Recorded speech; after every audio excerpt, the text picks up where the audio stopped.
All right. Hello, guys. Today we've been talking all about penguins. And for this next little part, we're going to be doing a science experiment. So, you were given or sent home with a paper that looks just like this. So, this would be a great time for you to go ahead and grab that. You're also going to need a orange crayon, a white crayon, a black crayon, and some water, like a cup of water of some kind. My water is going to look a little colorful. That way, you guys can kind of see what we're doing and it shows up. But we're going to talk about a different adaptation that the penguins have. So, you might have learned about a few of them already, and we did mention this one as well.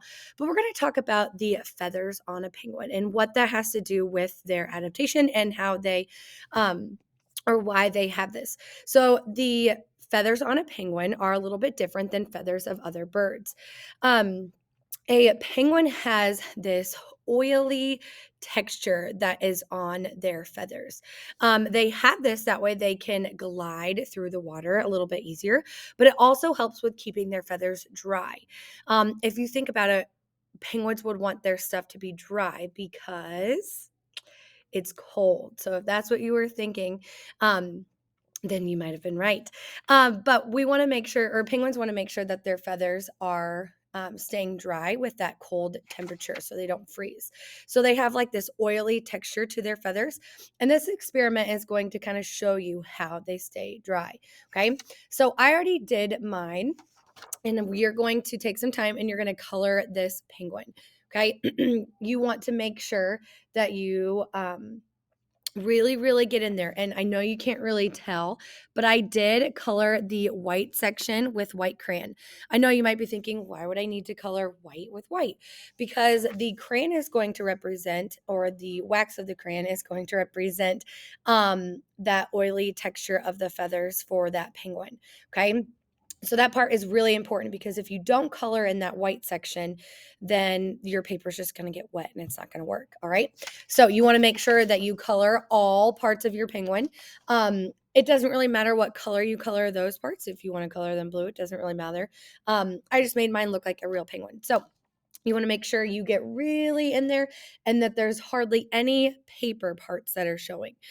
So we always like to say no white spaces. So get as much of that colored in as you can. And then what you're going to do is, I'm going to see if I can do it this way.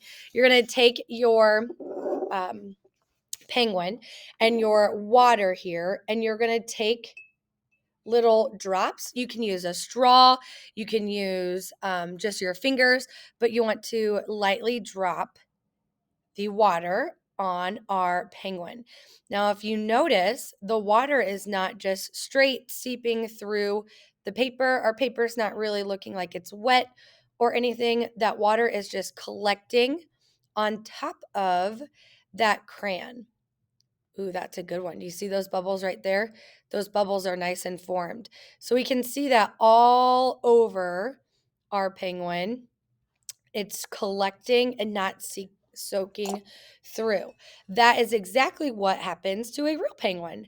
The water just kind of glides right off, and I can even take my paper and start to kind of shake it, and you see how those beads and those droplets start to fall off. And you can even notice here that the paper looks more wet than it does up here, and that is the same effect as a penguin. So now you can go ahead and try, but of course, make sure that you clean up your mess. And this paper does not need to come home. Enjoy.